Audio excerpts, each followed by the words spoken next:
Hello students, 8th class Telugu text book Telugu బాట.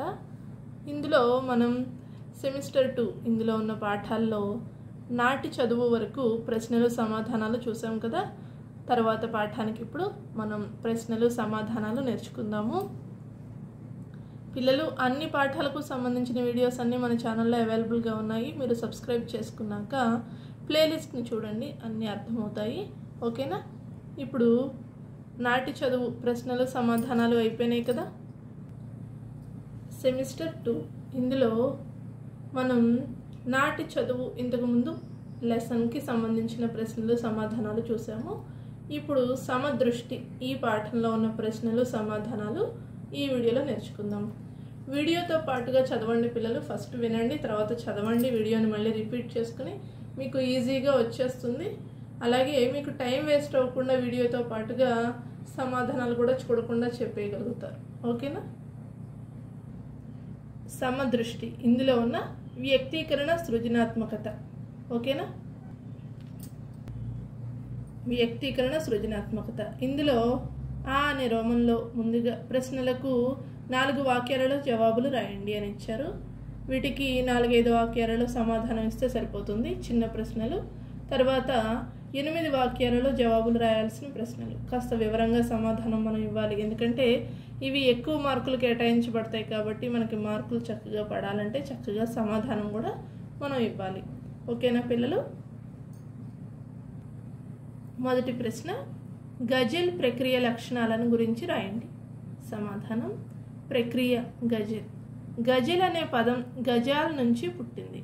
ఉర్దూ సాహిత్యం నుండి తెలుగులోకి వచ్చిన సాహిత్య ప్రక్రియ గజల్. గజల్ అనగా రాగాలాపన అని అర్థము. ఛందో వ్యాకరణబద్ధమై లయాత్మకముగా స్వేచ్ఛా ప్రవృత్తిని, నిర్భర భావావేశాన్ని ప్రకటించే సాధనం గజల్. ఇందులో విషయ వ్యాప్తి అధికం. ఏ చరణానికి ఆ చరణం విడివిడిగా భావం ఉంటుంది. పల్లవిని మత్లా అని, చరణాన్ని మక్తా అని అంటారు. అంత్యప్రాసతో పాటు కవినామ ముద్ర ఉంటుంది. దీన్నే తఖల్లస్ అంటారు. కొండంత భావాన్ని గోరంతలో చెప్పే రసగుళిక గజల్. నెక్స్ట్ ప్రశ్న, కలలు కనడమే బంగారు భవితకు పునాది అని అనడంలో కవి ఉద్దేశం ఏమిటి? ప్రతి మనిషి తాను ఎన్నో చేయాలని, ఎంతో గొప్పవాడు కావాలని అనుకుంటాడు, కలలు కంటాడు. కానీ కొందరే కష్టపడి సాధిస్తారు. కలలను మంచి మార్గంలో నెరవేర్చుకున్నవాడు బంగారు భవిష్యత్తును పొంది సుఖశాంతులతో జీవిస్తాడు. ఉదాహరణకు అబ్దుల్ కలాం సామాన్య కుటుంబంలో పుట్టి తన కృషి పట్టుదలతో ఆకాశంలో ఎగరాలనుకున్న తన కలను నెరవేర్చుకొని ఇంజనీర్ అయ్యారు. మూడవ ప్రశ్న, తూర్పు తలుపు తెరవదు అంటే ఏమిటో రాయండి. అజ్ఞానం అనే అంధకారం పోయి వెలుగు అనే జ్ఞానం రావాలంటే నల్లని అక్షరాలు అంటే చదువు వలనే జ్ఞానం అనే వెలుగు వస్తుంది. రాత్రి నల్లగా ఉన్న మనకొచ్చే కలలన్నీ ఒక్క మంచి కల వలన మన భవిత బంగారు బాట అవుతుంది. పక్షుల కిలకిలా రావాలతోనే నల్లని చీకటి కరిగి తూర్పు తలుపు తెరుచుకుంటుంది. వెలుతురు వచ్చి లోకానికి మేలు కలుగుతుంది. ఓకే పిల్లలు, ఇప్పుడు ఈ ప్రశ్నలకు 8 వాక్యాలలో జవాబులు రాయండి. మొదటి ప్రశ్న, సమదృష్టి పాఠ్యభాగ సారాంశాన్ని మీ సొంత మాటల్లో రాయండి. అంటే ఈ పాఠం యొక్క సారాంశాన్ని మనం మన సొంత మాటల్లో రాస్తున్నాం. ఓకే. సమాధానం, సమదృష్టి పాఠ్యభాగంలో రచయిత తెరేష్ బాబు సమస్త మానవులను వర్ణవర్గమును బట్టి కాక గుణాన్ని, సంస్కారాన్ని బట్టి గౌరవించాలని తెలియచేశారు. మనం ప్రపంచాన్ని చూడటానికి ఆధారమైన కంటి లోపల గుడ్డు నలుపు, కానీ చూపు నలుపు కాదు. కారు మబ్బులు, చెట్ల కాండం నల్లగా కనిపిస్తాయి. చెట్లు రకరకాల రుచుల పండ్లను, రంగురంగుల పూలను ఇస్తాయి. మబ్బులు కురిపించే స్వచ్ఛమైన నీరు జీవకోటికి జీవనాధారం అవుతుంది. నేలపైనున్న ప్రతి విత్తును మొలకెత్తునట్లు చేస్తుంది. కనుక రంగును బట్టి కాక వాని స్వభావాన్ని బట్టి మనం ఆలోచించాలి. మొద్దు నిద్రను అజ్ఞానంతో పోలుస్తారు. అజ్ఞానం పోవాలంటే నల్లని అయిన అక్షరముల ద్వారా జ్ఞానం పొందాలి, కానీ చదువు నలుపు కాదు. సామాన్యంగా పక్షుల కంఠం దగ్గర ఎక్కువ శాతం నల్లగా ఉంటుంది, కానీ వాటి కిలకిల రాగాలతోనే తెల్లవారుతుంది, సూర్యోదయం అవుతుంది. రాత్రి నల్లగా ఉంటుంది. రాత్రి నిద్రలో వచ్చే కలలు మన భవితకు పునాదులు అవుతాయి. నదిలో మనం మునిగి ఈత కొట్టేటప్పుడు ఏమీ కనపడదు. కనులు మూసి ఈత కొడతాం. పైకి ఊపిరి తీసుకోవడానికి తెలియనప్పుడు ఈత వేగానికి నీరు కోతకు గురై ముందుకు వెళ్ళినట్లు తెలుసుకుంటాము. ప్రయత్నించడమే కష్టం. ప్రయత్న ఫలితం విజయానికి మనను దగ్గర చేస్తుంది. సమస్యల సుడిగుండాలలో ఏమీ తోచదు. సమస్య పరిష్కారానికి సాధన ఒకటే ఉపాయం.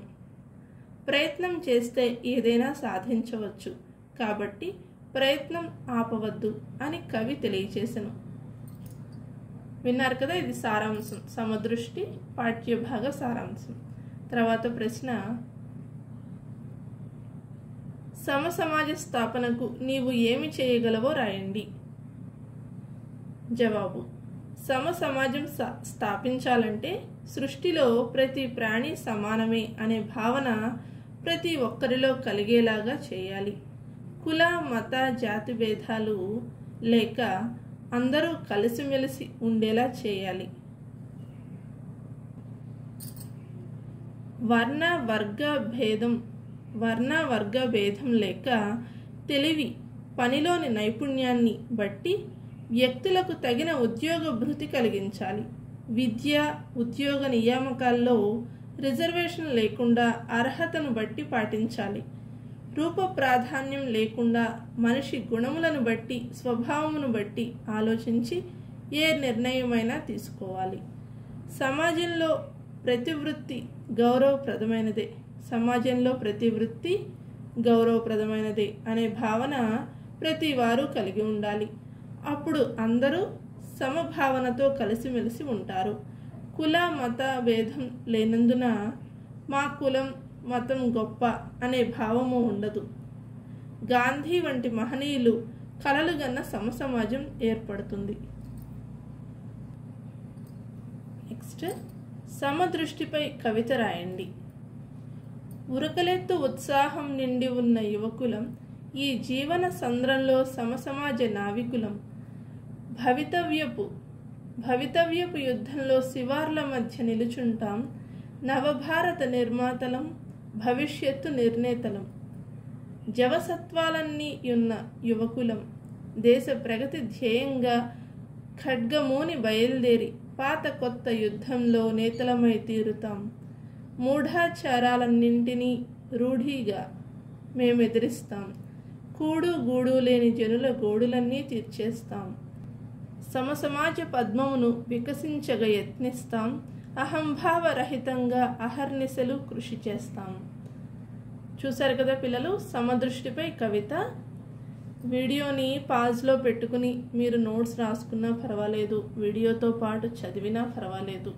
మీరు చక్కగా నేర్చుకోవటం కావాలి. ఓకేనా? ఓకే పిల్లలు, ఈ వీడియో మీకు చాలా ఉపయోగపడుతుంది అని నేను అనుకుంటున్నాను. మీకు ఈ వీడియో నచ్చినట్లయితే లైక్ చేయటం మర్చిపోవద్దు. మీ ఫ్రెండ్స్కి కూడా షేర్ చేయండి. ఓకేనా? మన ఛానల్ ఇంకా సబ్స్క్రైబ్ చేయని వారు ఎవరైనా ఉంటే వెంటనే సబ్స్క్రైబ్ చేసుకోండి అమ్మా. అలాగే మీ వాల్యుబుల్ కామెంట్స్ కింద కామెంట్ సెక్షన్లో షేర్ చేయండి. Okay, thank you very much. All the best.